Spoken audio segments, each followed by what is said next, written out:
ಎಂದು ನಾನಿನ್ನ ಹಾಡಲಿ.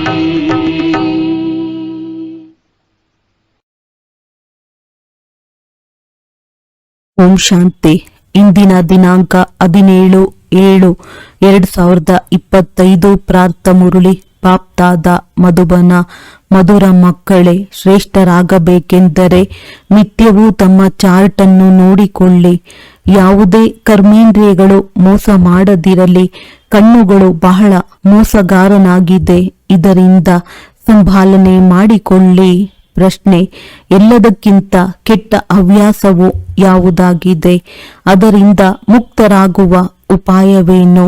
ಉತ್ತರ: ನಾಲಿಗೆಯ ರುಚಿಯು ಎಲ್ಲದಕ್ಕಿಂತ ಕೆಟ್ಟ ಹವ್ಯಾಸವಾಗಿದೆ. ಯಾವುದೇ ಒಳ್ಳೆಯ ಪದಾರ್ಥವನ್ನು ನೋಡಿದರೆ ಮುಚ್ಚಿಟ್ಟುಕೊಂಡು ತಿಂದು ಬಿಡುತ್ತಾರೆ. ಮುಚ್ಚಿಟ್ಟುಕೊಳ್ಳುವುದು ಎಂದರೆ ಕಳ್ಳತನವಾಗಿದೆ. ಕಳ್ಳತನವೆಂಬ ಮಾಯೆಯೂ ಸಹ ಅನೇಕರ ಕಿವಿ ಮೂಗನ್ನು ಹಿಡಿದುಕೊಳ್ಳುತ್ತದೆ. ಇದರಿಂದ ಮುಕ್ತರಾಗುವ ಸಾಧನವೆಂದರೆ ಯಾವಾಗ ಎಲ್ಲಿಯಾದರೂ ಬುದ್ಧಿಯು ಹೋಗುತ್ತದೆ ಆಗ ತಮಗೆ ತಾವೇ ಶಿಕ್ಷೆ ಕೊಟ್ಟುಕೊಳ್ಳಿ. ಕೆಟ್ಟ ಹವ್ಯಾಸಗಳನ್ನು ತೆಗೆಯಲು ತಮಗೆ ತಾವೇ ಪೆಟ್ಟನ್ನು ಕೊಟ್ಟುಕೊಳ್ಳಿ. ಓಂ ಶಾಂತಿ. ಆತ್ಮ ಅಭಿಮಾನಿಯಾಗಿ ಕುಳಿತಿದ್ದೀರಾ? ಪ್ರತಿಯೊಂದು ಮಾತನ್ನು ತಮ್ಮೊಂದಿಗೆ ತಾವೇ ಕೇಳಿಕೊಳ್ಳಬೇಕು. ನಾನು ಆತ್ಮ ಅಭಿಮಾನಿಯಾಗಿ ಕುಳಿತಿದ್ದೇನೆಯೇ ಮತ್ತು ತಂದೆಯನ್ನು ನೆನಪು ಮಾಡುತ್ತಿದ್ದೇನೆಯೇ? ಶಿವಶಕ್ತಿ ಪಾಂಡವ ಸೇನೆ ಎಂದು ಗಾಯನವಿದೆ. ಈ ಶಿವ ತಂದೆಯ ಸೈನ್ಯವು ಕುಳಿತಿದೆಯಲ್ಲವೇ? ಆ ಸೇನೆಯಲ್ಲಂತೂ ಕೇವಲ ಯುವಕರಿರುತ್ತಾರೆ. ವೃದ್ಧರು, ಮಕ್ಕಳು ಮೊದಲಾದವರು ಇರುವುದಿಲ್ಲ. ಈ ಸೈನ್ಯದಲ್ಲಿ ಮಕ್ಕಳು, ವೃದ್ಧರು, ಯುವಕರು ಎಲ್ಲರೂ ಕುಳಿತಿದ್ದೀರಿ. ಇದು ಮಾಯೆಯ ಮೇಲೆ ಜಯಗಳಿಸುವ ಸೇನೆಯಾಗಿದೆ. ಪ್ರತಿಯೊಬ್ಬರೂ ಮಾಯೆಯಿಂದ ಜಯಗಳಿಸಿ ತಂದೆಯಿಂದ ಬೇಹದ್ದಿನ ಆಸ್ತಿಯನ್ನು ಪಡೆಯಬೇಕಾಗಿದೆ. ಮಕ್ಕಳಿಗೆ ಗೊತ್ತಿದೆ, ಮಾಯೆಯು ಬಹಳ ಪ್ರಬಲವಾಗಿದೆ. ಕರ್ಮೇಂದ್ರಿಯಗಳು ಎಲ್ಲದಕ್ಕಿಂತ ಹೆಚ್ಚಿನದಾಗಿ ಮೋಸ ಮಾಡುತ್ತದೆ. ಚಾರ್ಟಿನಲ್ಲಿ ಇದನ್ನು ಬರೆಯಿರಿ. ಇಂದು ಯಾವ ಕರ್ಮೇಂದ್ರಿಯವು ಮೋಸಗೊಳಿಸಿತು? ಯಾರನ್ನಾದರೂ ನೋಡಿದರೆ ಅವರೊಂದಿಗೆ ಮನಸ್ಸಾಗಿ ಅವರ ಮೇಲೆ ಕೈಯನ್ನು ಹಾಕೋಣವೆಂದೆನಿಸುತ್ತದೆ. ಹೀಗೆ ಕಣ್ಣುಗಳು ಮೋಸ ಮಾಡುತ್ತದೆ. ಪ್ರತಿಯೊಂದು ಕರ್ಮೇಂದ್ರಿಯವನ್ನು ನೋಡಿಕೊಳ್ಳಿ. ಯಾವ ಕರ್ಮೇಂದ್ರಿಯವು ಬಹಳ ನಷ್ಟವನ್ನುಂಟು ಮಾಡುತ್ತದೆ? ಇದಕ್ಕೆ ಸೂರದಾಸರ ಉದಾಹರಣೆಯನ್ನು ಕೊಡುತ್ತಾರೆ. ಹೀಗೆ ತಮ್ಮನ್ನು ಪರಿಶೀಲನೆ ಮಾಡಿಕೊಳ್ಳುತ್ತಿರಬೇಕು. ಏಕೆಂದರೆ ಕಣ್ಣುಗಳು ಬಹಳ ಮೋಸ ಮಾಡುವಂತದ್ದಾಗಿದೆ. ಒಳ್ಳೊಳ್ಳೆಯ ಮಕ್ಕಳಿಗೂ ಸಹ ಮಾಯೆಯು ಮೋಸಗೊಳಿಸುತ್ತದೆ. ಬಲೆ ಚೆನ್ನಾಗಿ ಸರ್ವಿಸ್ ಮಾಡುತ್ತಾರೆ, ಆದರೆ ಕಣ್ಣುಗಳು ಮೋಸ ಮಾಡುತ್ತವೆ. ಇವುಗಳ ಮೇಲೆ ಗಮನವನ್ನಿಡಬೇಕು. ಏಕೆಂದರೆ ಶತ್ರುವಲ್ಲವೇ ತನ್ನ ಪದವಿಯನ್ನೇ ಭ್ರಷ್ಟ ಮಾಡಿಬಿಡುತ್ತದೆ. ಯಾರು ಬುದ್ಧಿವಂತರಿದ್ದಾರೆಯೋ ಅವರು ಬಹಳ ಚೆನ್ನಾಗಿ ನೋಟ್ ಮಾಡಿಕೊಳ್ಳಬೇಕು. ಡೈರಿ ಜೇಬಿನಲ್ಲಿರಲಿ. ಹೇಗೆ ಭಕ್ತಿ ಮಾರ್ಗದಲ್ಲಿ ಬುದ್ಧಿಯು ಬೇರೆ ಕಡೆ ಹೋಗುತ್ತದೆ ಎಂದರೆ ತಮ್ಮನ್ನು ಜಿಗುಟಿಕೊಳ್ಳುತ್ತಾರೆ. ನೀವು ಸಹ ಶಿಕ್ಷೆಯನ್ನು ಕೊಟ್ಟುಕೊಳ್ಳಬೇಕು. ಬಹಳ ಎಚ್ಚರಿಕೆಯನ್ನಿಡಬೇಕು. ಕರ್ಮೇಂದ್ರಿಯಗಳು ಮೋಸ ಮಾಡುತ್ತಿಲ್ಲವೇ? ಆಗಿದ್ದರೆ ಅಲ್ಲಿಂದ ದೂರವಾಗಬೇಕು. ಎದ್ದು ನಿಂತು ನೋಡಲೂಬಾರದು. ಸ್ತ್ರೀ ಪುರುಷರಲ್ಲಿ ಬಹಳ ಚಂಚಲತೆಯಾಗಿದೆ. ನೋಡುವುದರಿಂದಲೇ ಕಾಮವಿಕಾರದ ದೃಷ್ಟಿಯು ಹೋಗುತ್ತದೆ. ಆದ್ದರಿಂದ ಸನ್ಯಾಸಿಗಳು ಕಣ್ಣು ಮುಚ್ಚಿ ಕುಳಿತುಕೊಳ್ಳುತ್ತಾರೆ. ಕೆಲವರು ಸನ್ಯಾಸಿಗಳು ಸ್ತ್ರೀಗೆ ಬೆನ್ನು ತಿರುಗಿಸಿ ಕುಳಿತುಕೊಳ್ಳುತ್ತಾರೆ. ಆ ಸನ್ಯಾಸಿಗಳಿಗೆ ಏನು ಸಿಗುತ್ತದೆ? ಹೆಚ್ಚೆಂದರೆ 10-20 ಲಕ್ಷ ಅಥವಾ ಕೋಟಿಗಳನ್ನು ಸಂಪಾದಿಸಬೇಕಾಗಿದೆ. ಆದರೂ ಸಹ ಅವರು ಶರೀರ ಬಿಟ್ಟರೆ ಸಮಾಪ್ತಿ, ಮತ್ತೆ ಇನ್ನೊಂದು ಜನ್ಮದಲ್ಲಿ ಕೂಡಿರಬೇಕಾಗಿದೆ. ನೀವು ಮಕ್ಕಳಿಗಂತೂ ಏನೆಲ್ಲವೂ ಸಿಗುತ್ತದೆಯೋ ಅದು ಅವಿನಾಶಿ ಆಸ್ತಿಯಾಗಿ ಬಿಡುತ್ತದೆ. ಅಲ್ಲಿ ಹಣದ ಲೋಭವಿರುವುದೇ ಇಲ್ಲ. ಯಾವುದೇ ವಸ್ತುವಿನ ಪ್ರಾಪ್ತಿಗಳಲ್ಲಿ ತಲೆಕೆಡಿಸಿಕೊಳ್ಳಲು ಅಂತಹ ಯಾವುದೇ ಅಪ್ರಾಪ್ತ ವಸ್ತುವಿರುವುದೇ ಇಲ್ಲ. ಕಲಿಯುಗದ ಅಂತ್ಯ ಸತ್ಯಯುಗದ ಆದಿಯಲ್ಲಿ ರಾತ್ರಿ ಹಗಲಿನ ಅಂತರವಿದೆ. ಅಲ್ಲಂತೂ ಅಪಾರ ಸುಖವಿರುತ್ತದೆ. ಇಲ್ಲಿ ಏನೂ ಇಲ್ಲ. ಆದ್ದರಿಂದ ತಂದೆಯು ಯಾವಾಗಲೂ ತಿಳಿಸುತ್ತಾರೆ, ಸಂಗಮ ಎನ್ನುವ ಶಬ್ದದ ಜೊತೆಗೆ ಪುರುಷೋತ್ತಮ ಶಬ್ದವನ್ನು ಅವಶ್ಯವಾಗಿ ಬರೆಯಿರಿ. ಶಬ್ದಗಳನ್ನು ಬಹಳ ಸ್ಪಷ್ಟವಾಗಿ ಹೇಳಬೇಕು. ತಿಳಿಸುವುದರಲ್ಲಿ ಬಹಳ ಸಹಜವಾಗಿದೆ. ಮನುಷ್ಯರಿಂದ ದೇವತಾ ಅಂದಾಗ ಅವಶ್ಯವಾಗಿ ತಂದೆಯು ದೇವತೆಗಳನ್ನಾಗಿ ಮಾಡಲು, ನರಕವಾಸಿಗಳನ್ನು ಸ್ವರ್ಗವಾಸಿಗಳನ್ನಾಗಿ ಮಾಡಲು ಸಂಗಮ ಯುಗದಲ್ಲಿಯೇ ಬರುತ್ತಾರಲ್ಲವೇ. ಮನುಷ್ಯರಂತೂ ಘೋರ ಅಂಧಕಾರದಲ್ಲಿದ್ದಾರೆ. ಸ್ವರ್ಗವು ಹೇಗಿರುತ್ತದೆ ಎಂಬುದನ್ನು ತಿಳಿದೇ ಇಲ್ಲ. ಅನ್ಯ ಧರ್ಮದವರಂತೂ ಸ್ವರ್ಗವನ್ನು ನೋಡುವುದಕ್ಕೂ ಸಾಧ್ಯವಿಲ್ಲ. ಆದ್ದರಿಂದ ತಂದೆಯು ತಿಳಿಸುತ್ತಾರೆ, ನಿಮ್ಮ ಧರ್ಮವು ಬಹಳ ಸುಖ ಕೊಡುವಂತದ್ದಾಗಿದೆ. ಅದಕ್ಕೆ ಸ್ವರ್ಗವೆಂದು ಹೇಳುತ್ತಾರೆ. ಆದರೆ ನಾವು ಸಹ ಸ್ವರ್ಗದಲ್ಲಿ ಹೋಗಬಹುದೆಂಬುದನ್ನು ತಿಳಿದುಕೊಂಡಿಲ್ಲ. ಭಾರತವಾಸಿಗಳು ಸಹ ಇದನ್ನು ಮರೆತು ಬಿಟ್ಟಿದ್ದಾರೆ. ಸ್ವರ್ಗಕ್ಕೆ ಲಕ್ಷಾಂತರ ವರ್ಷಗಳೆಂದು ಹೇಳುತ್ತಾರೆ. 3,000 ವರ್ಷಗಳ ಮೊದಲು ಸ್ವರ್ಗವಿತ್ತೆಂಬ ಮಾತನ್ನು ಕ್ರಿಶ್ಚಿಯನ್ನರೂ ಸಹ ಹೇಳುತ್ತಾರೆ. ಲಕ್ಷ್ಮೀ ನಾರಾಯಣರಿಗೆ ಭಗವಾನ್ ಭಗವತಿ ಎಂದು ಹೇಳುತ್ತಾರೆ. ಅವಶ್ಯವಾಗಿ ಭಗವಂತನೇ ಭಗವಾನ್ ಭಗವತಿಯರನ್ನಾಗಿ ಮಾಡುತ್ತಾರೆ. ಅಂದ ಮೇಲೆ ಪರಿಶ್ರಮ ಪಡಬೇಕು. ನಿತ್ಯವೂ ತಮ್ಮ ಚಾರ್ಟ್ ಅನ್ನು ನೋಡಿಕೊಳ್ಳಬೇಕು. ಯಾವ ಕರ್ಮೇಂದ್ರಿಯವೂ ಮೋಸಗೊಳಿಸಿತು. ನಾಲಿಗೆ ಏನು ಕಡಿಮೆ ಇಲ್ಲ. ಯಾವುದಾದರೂ ಒಳ್ಳೆಯ ಪದಾರ್ಥವನ್ನು ನೋಡಿದರೆ ಮುಚ್ಚಿಟ್ಟುಕೊಂಡು ತಿಂದು ಬಿಡುತ್ತಾರೆ. ಇದು ಸಹ ಪಾಪವೆಂದು ತಿಳಿದುಕೊಂಡಿಲ್ಲ. ಅದರಲ್ಲಿಯೂ ಶಿವತಂದೆಯ ಯಜ್ಞದಿಂದ ಕಳ್ಳತನವನ್ನು ಮಾಡುವುದು ಬಹಳ ಕೆಟ್ಟದಾಗಿದೆ. ಅಡಿಕೆ ಕದ್ದರೂ ಕಳ್ಳ, ಆನೆ ಕದ್ದರೂ ಕಳ್ಳನೆಂದು ಹೇಳಲಾಗುತ್ತದೆ. ಮಾಯೆಯು ಅನೇಕರನ್ನು ಕಿವಿಯನ್ನಿಡಿಯುತ್ತದೆ.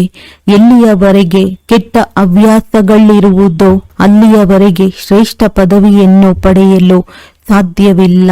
ಸ್ವರ್ಗದಲ್ಲಿ ಹೋಗುವುದು ದೊಡ್ಡ ಮಾತಲ್ಲ. ಆದರೆ ರಾಜ ರಾಣಿ ಎಲ್ಲಿ, ಪ್ರಜೆಗಳೆಲ್ಲಿ? ಆದ್ದರಿಂದಲೇ ತಂದೆಯು ತಿಳಿಸುತ್ತಾರೆ, ಕರ್ಮೇಂದ್ರಿಯಗಳನ್ನು ಪರಿಶೀಲನೆ ಮಾಡಿಕೊಳ್ಳಿ. ಯಾವುದೇ ಕರ್ಮೇಂದ್ರಿಯವು ಮೋಸ ಮಾಡುತ್ತಿಲ್ಲವೇ? ಲೆಕ್ಕಪತ್ರವನ್ನಿಡಬೇಕು. ಇದು ವ್ಯಾಪಾರವಲ್ಲವೇ? ತಂದೆಯು ತಿಳಿಸುತ್ತಾರೆ, ನನ್ನೊಂದಿಗೆ ವ್ಯಾಪಾರ ಮಾಡಬೇಕು. ಶ್ರೇಷ್ಠ ಪದವಿಯನ್ನು ಪಡೆಯಬೇಕೆಂದರೆ ಶ್ರೀಮತದಂತೆ ನಡೆಯಿರಿ. ತಂದೆಯು ಆದೇಶ ನೀಡುತ್ತಾರೆ. ಅದರಲ್ಲಿಯೂ ಮಾಯೆಯು ವಿಘ್ನಗಳನ್ನು ಹಾಕುವುದು, ಕಾರ್ಯದಲ್ಲಿ ತರಲು ಬಿಡುವುದಿಲ್ಲ. ತಂದೆಯು ತಿಳಿಸುತ್ತಾರೆ, ಮಕ್ಕಳೇ, ಇದನ್ನು ಮರೆಯಬೇಡಿ. ಹುಡುಗಾಟಿಕೆ ಮಾಡುವುದರಿಂದ ನಂತರ ಬಹಳ ಪಶ್ಚಾತ್ತಾಪ ಪಡುವಿರಿ. ಎಂದು ಶ್ರೇಷ್ಠ ಪದವಿಯನ್ನು ಪಡೆಯುವುದಿಲ್ಲ. ಈಗಂತೂ ನಾವು ನರನಿಂದ ನಾರಾಯಣರಾಗುತ್ತೇವೆಂದು ಖುಷಿಯಿಂದ ಹೇಳುತ್ತೀರಿ. ಆದರೆ ತಮ್ಮೊಂದಿಗೆ ಕೇಳಿಕೊಳ್ಳುತ್ತಾ ಇರಿ, ಕರ್ಮೇಂದ್ರಿಯಗಳು ಮೋಸ ಮಾಡುತ್ತಿಲ್ಲವೇ? ತಮ್ಮ ಉನ್ನತಿ ಮಾಡಿಕೊಳ್ಳಬೇಕೆಂದರೆ ತಂದೆಯು ಯಾವ ಆದೇಶ ನೀಡುವರೋ ಅದನ್ನು ಕಾರ್ಯದಲ್ಲಿ ತನ್ನಿ. ಇಡೀ ದಿನದ ಚಾರ್ಟ್ ಅನ್ನು ನೋಡಿಕೊಳ್ಳಿ. ತಪ್ಪುಗಳಂತೂ ಬಹಳಷ್ಟು ಆಗುತ್ತಿರುತ್ತವೆ. ಕಣ್ಣುಗಳು ಮೋಸ ಮಾಡುತ್ತವೆ. ಇವರಿಗೆ ತಿನ್ನಿಸಲೇ, ಉಡುಗೊರೆಯನ್ನು ಕೊಡಲೆ ಎಂದು ದಯೆ ಬರುತ್ತದೆ.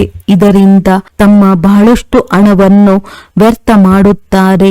ಮಾಲೆಯ ಮಣಿಯಾಗುವುದರಲ್ಲಿ ಬಹಳ ಪರಿಶ್ರಮವಿದೆ. 8 ರತ್ನಗಳ ಮುಖ್ಯವಾಗಿವೆ. ನವರತ್ನಗಳೆಂದು ಹೇಳುತ್ತಾರೆ. ಒಂದು ತಂದೆಯಾಗಿದ್ದಾರೆ.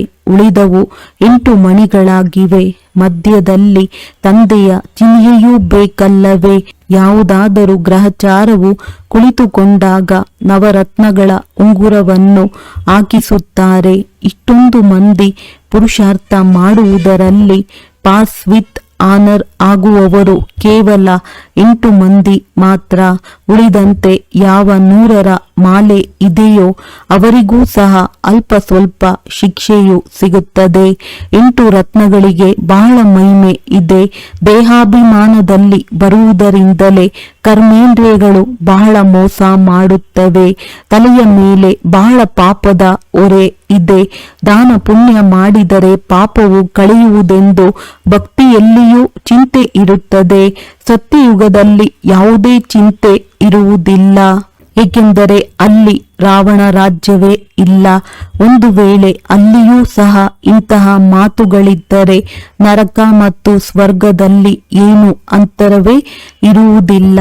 ನೀವು ಇಷ್ಟೊಂದು ಶ್ರೇಷ್ಠ ಪದವಿಯನ್ನು ಪಡೆಯುವುದಕ್ಕಾಗಿ ನಿಮಗೆ ಭಗವಂತನೇ ಓದಿಸುತ್ತಾರೆ. ತಂದೆಯ ನೆನಪು ಬರಲಿಲ್ಲವೆಂದರೆ ಓದಿಸುವ ಶಿಕ್ಷಕರ ನೆನಪಾದರೂ ಮಾಡಿ. ಬಲೆ, ಈ ನೆನಪನ್ನಾದರೂ ಮಾಡಿ. ನಮ್ಮ ಒಬ್ಬರೇ ತಂದೆಯು ಸದ್ಗುರುವೂ ಆಗಿದ್ದಾರೆ.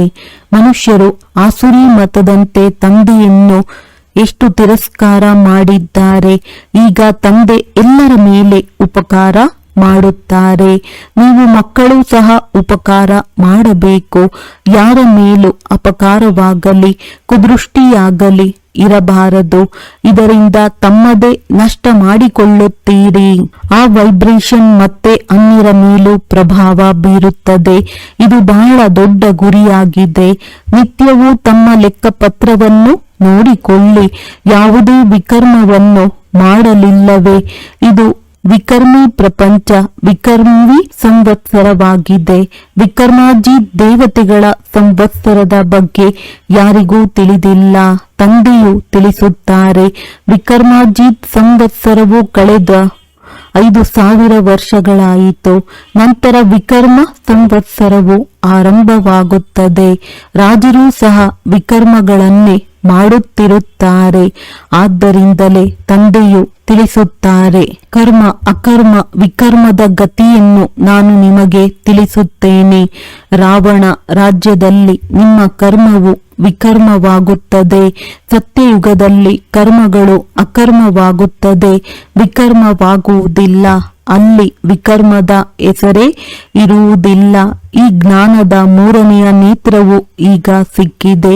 ನೀವು ಮಕ್ಕಳು ತಂದೆಯ ಮೂಲಕ ತ್ರಿನೇತ್ರಿ ತ್ರಿಕಾಲದರ್ಶಿಗಳಾಗಿದ್ದೀರಿ. ಯಾವುದೇ ಮನುಷ್ಯರು ಈ ರೀತಿ ಮಾಡಲು ಸಾಧ್ಯವಿಲ್ಲ. ಮಾಡುವವರು ತಂದೆಯಾಗಿದ್ದಾರೆ. ಮೊದಲು ಆಸ್ತಿಕರಾದಾಗಲೇ ತ್ರಿನೇತ್ರಿ ತ್ರಿಕಾಲದರ್ಶಿಗಳಾಗುವಿರಿ. ಇಡೀ ನಾಟಕದ ರಹಸ್ಯ ಮೂಲವತನ, ಸೂಕ್ಷ್ಮವತನ, 84 ಜನ್ಮಗಳ ಚಕ್ರವು ಎಲ್ಲವೂ ಬುದ್ಧಿಯಲ್ಲಿದೆ. ನಂತರದಲ್ಲಿ ಅನ್ಯ ಧರ್ಮಗಳು ಬರುತ್ತವೆ, ವೃದ್ಧಿ ಹೊಂದುತ್ತಿರುತ್ತಾರೆ.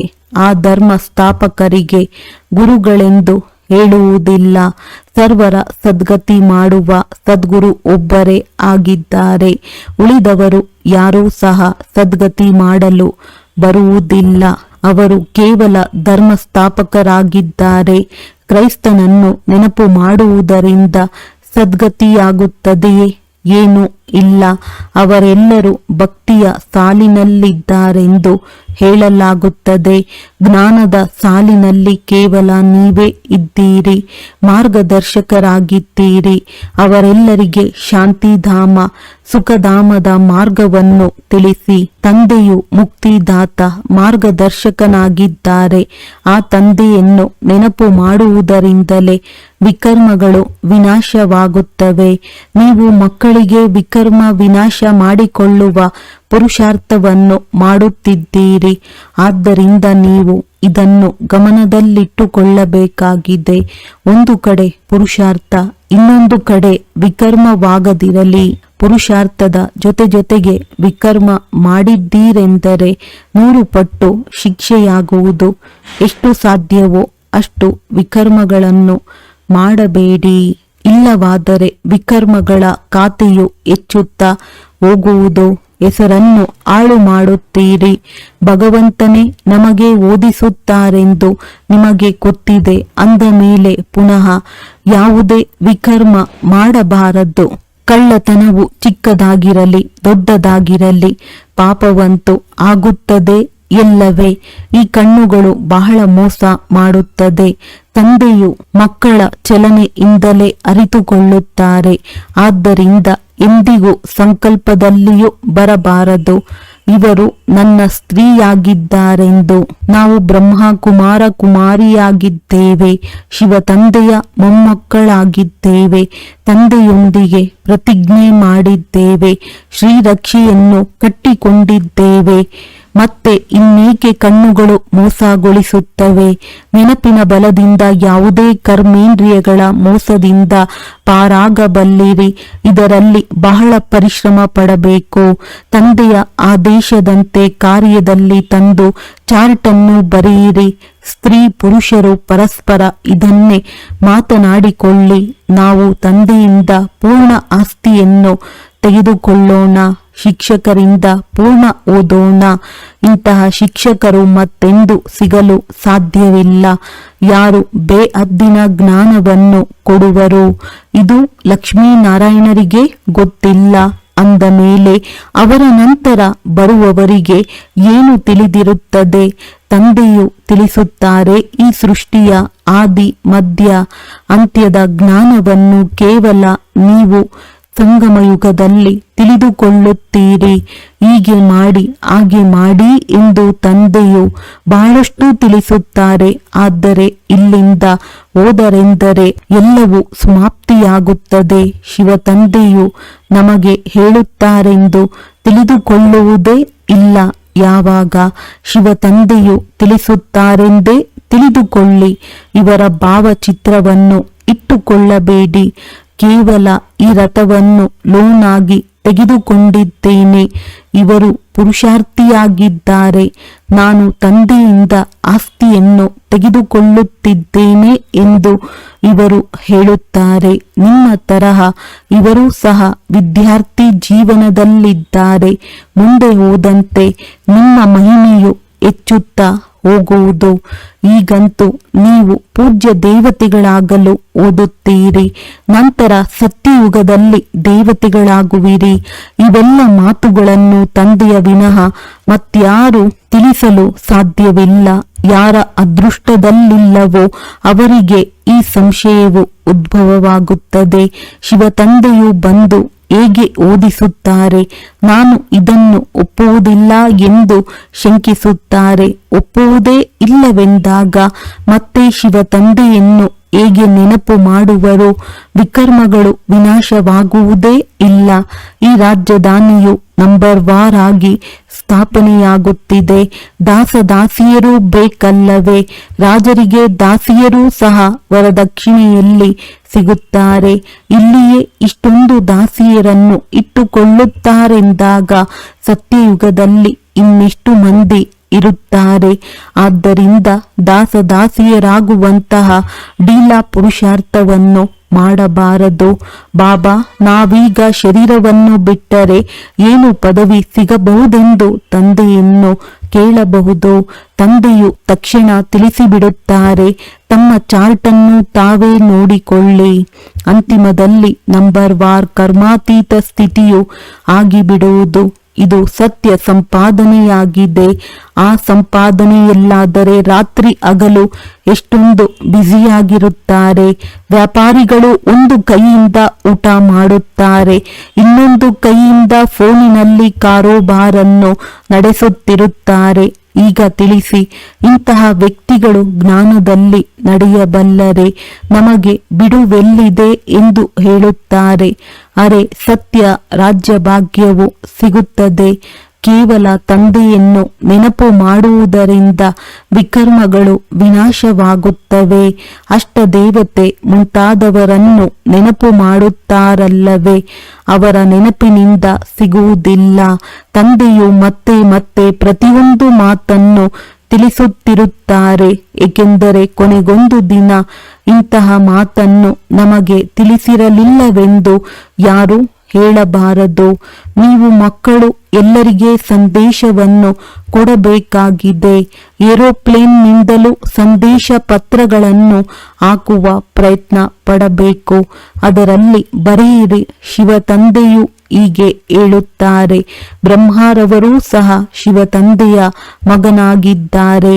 ಪ್ರಜಾಪಿತನಾಗಿರುವುದರಿಂದ ಅವರು ತಂದೆ, ಇವರು ತಂದೆಯಾದರು. ಶಿವ ತಂದೆ ಎಂದು ಹೇಳಿದರೆ ಸಾಕು, ಅನೇಕ ಮಕ್ಕಳಿಗೆ ಪ್ರೇಮದ ಕಣ್ಣೀರು ಬಂದು ಬಿಡುತ್ತದೆ. ತಂದೆಯನ್ನು ಎಂದು ನೋಡಿಯೂ ಇರುವುದಿಲ್ಲ. ಆದರೆ ಬರೆಯುತ್ತಾರೆ, ಬಾಬಾ ಯಾವಾಗ ಬಂದು ತಮ್ಮೊಂದಿಗೆ ಮಿಲನ ಮಾಡುತ್ತೇವೆ, ಬಾಬಾ ಬಂಧನದಿಂದ ಬಿಡಿಸಿ ಎಂದು. ಅನೇಕರಿಗೆ ತಂದೆಯ ಮತ್ತು ರಾಜಕುಮಾರನ ಸಾಕ್ಷಾತ್ಕಾರವೂ ಆಗುತ್ತದೆ. ಮುಂದೆ ಹೋದಂತೆ ಅನೇಕರಿಗೆ ಸಾಕ್ಷಾತ್ಕಾರವಾಗುತ್ತದೆ. ಆದರೂ ಸಹ ಪುರುಷಾರ್ಥವನ್ನಂತೂ ಮಾಡಬೇಕಾಗುತ್ತದೆ.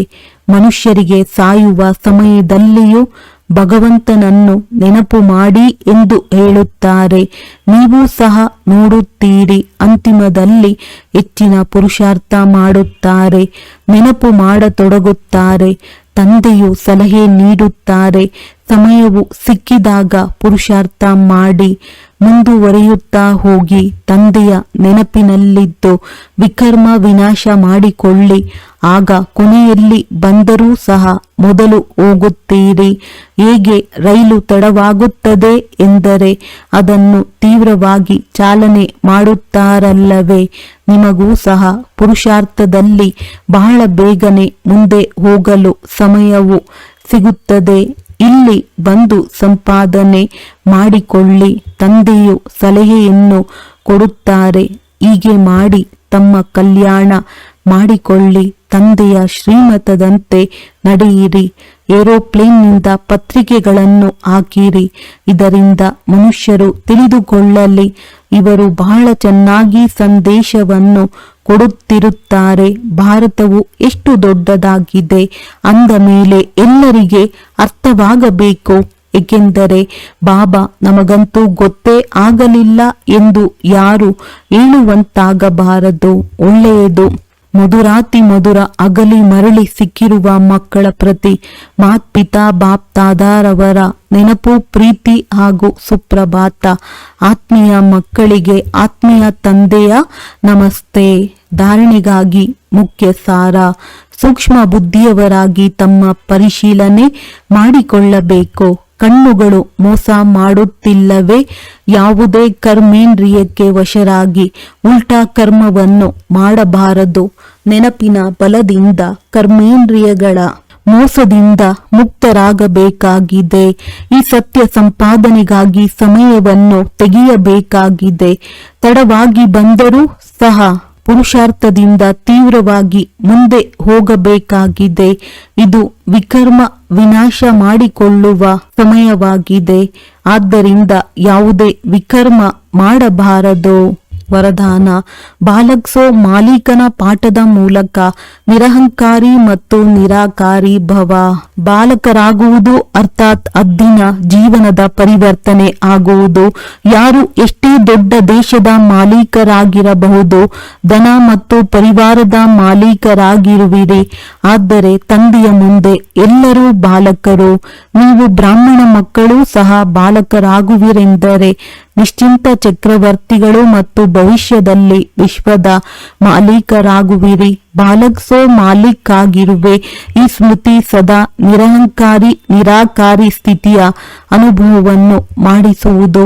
ಬಾಲಕ ಅರ್ಥಾತ್ ಮಗುವಾಗುವುದು ಅಂದರೆ ಮಾಯೆಯಿಂದ ರಕ್ಷಿಸಲ್ಪಡುವುದು. ಸ್ಲೋಗನ್: ಪ್ರಸನ್ನತೆಯೇ ಬ್ರಾಹ್ಮಣ ಜೀವನದ ವ್ಯಕ್ತಿತ್ವವಾಗಿದೆ. ಆದ್ದರಿಂದ ಸದಾ ಪ್ರಸನ್ನ ಚಿತ್ತರಾಗಿರಿ. ಅವ್ಯಕ್ತ ಸೂಚನೆ: ಸಂಕಲ್ಪ ಶಕ್ತಿಯನ್ನು ಜಮಾ ಮಾಡಿ ಶ್ರೇಷ್ಠ ಸೇವೆಗೆ ನಿಮಿತ್ತರಾಗಿ. ಯಾವ ಕೆಲಸವನ್ನು ಇಂದಿನ ಅನೇಕ ಪದಮಾಪತಿಗಳು ಮಾಡಲು ಸಾಧ್ಯವಿಲ್ಲ, ಅದು ನಿಮ್ಮ ಒಂದು ಸಂಕಲ್ಪ.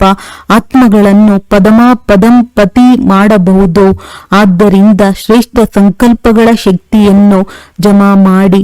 ಶ್ರೇಷ್ಠ ಸಂಕಲ್ಪಗಳ ಶಕ್ತಿಯನ್ನು ಈ ರೀತಿ ಸ್ವಚ್ಛ ಮಾಡಿ, ಯಾವುದರಲ್ಲಿ ಸ್ವಲ್ಪವೂ ಸಹ ವ್ಯರ್ಥದ ಅಸ್ವಚ್ಛತೆಯೂ ಸಹ ಇರದಿರಲಿ. ಆಗ ಈ ಶಕ್ತಿ ಅದ್ಭುತದ ಕೆಲಸ ಮಾಡುವುದು. ಒಳ್ಳೆಯದು. ಓಂ ಶಾಂತಿ.